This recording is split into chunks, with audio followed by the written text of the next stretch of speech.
What's up, y'all? I got a question. Say Lady Gaga offered you her vagina and $1 million, but said you had to do her as her male alter ego Joe Calderon. Would you hit it? What about if she just wore the meat dress instead? I'd do that one, although I'd be afraid to get E. coli on my dick. Let's talk about Dead Island today. I'm pretty sure some of y'all have seen the mixed reviews, but now it's time for your boy Ford to weigh in on this one. Let me start off by saying most of the things that you've heard in these reviews is true. This game does have a fair amount of graphical glitches and frame rate issues. If you're not familiar with the workarounds, connecting with your friends could be about as probable as Tony Romo performing well in clutch situations. Not happening. There was a line of code discovered after debugging the PC version of the game in which one of the skills was called feminist whore. You know, you would think by now that developers would have learned from the GTA hot coffee scandal that you can't hide stuff in the code. But you know what? We weren't even meant to see it, so I'm not tripping. You guys should trip, you know? On to the next issue. The game does have a cheesy, nearly unnoticeable plot, and the voice acting in the cutscenes will make some of you bruise your fingers mashing the mute button on your remote. So with all the aforementioned issues, it'd be pretty much impossible to enjoy this game, right? Negative. Dead Island is actually a pretty fun game. This isn't your typical zombie survival horror Left 4 Dead type of game. What we have here, folks, is an action RPG, and I must say, it's a refreshing change of pace. Take Diablo, put it in first-person perspective, throw it on a zombie-infested island, and that's pretty much what this is. You and 3 of your friends can play through the entire campaign, killing zombies and other freaks of nature,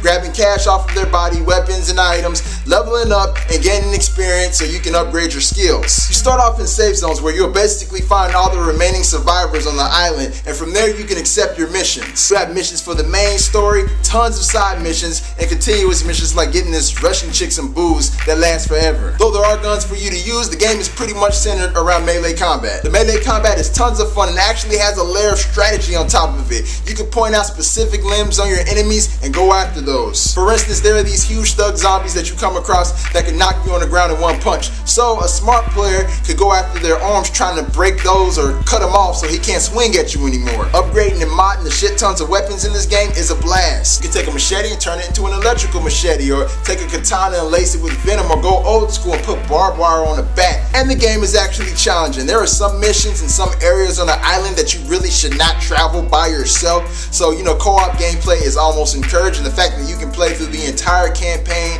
co-op is definitely beast. Graphics wise, this game varies. The island of Benoit on this game is huge, and there are many parts of the island that are beautiful, and there are some parts that look like pure home cooked shit. Aside from the horrible cutscene voice acting that I mentioned earlier, the sound in this game is actually pretty dope. The zombies sound creepy as hell, man. Especially the running ones. You can hear them screaming from some unviewable distance, and then as they get closer you hear their footsteps and you're like looking around trying to find them. Shit is spooky. Overall, I think the fun that you can have with this game definitely supersedes the minor issues, which are going to be patched sooner or later anyway. If you like zombie games, action RPGs, or just like co-op gameplay in general, then you'll love Dead Island. It's like a hype Borderlands in an undead setting. I'm not sure why reviewers gave this game such a hard time. Some focused on the plot, and honestly, Left 4 Dead, that game never had a plot, you know, but that game got praised a lot by reviewers. And then games like Fallout 3 came out with tons of glitches and were damn near unplayable, yet went on to win Game of the Year. Then again, these reviewers and review sites are quite inconsistent.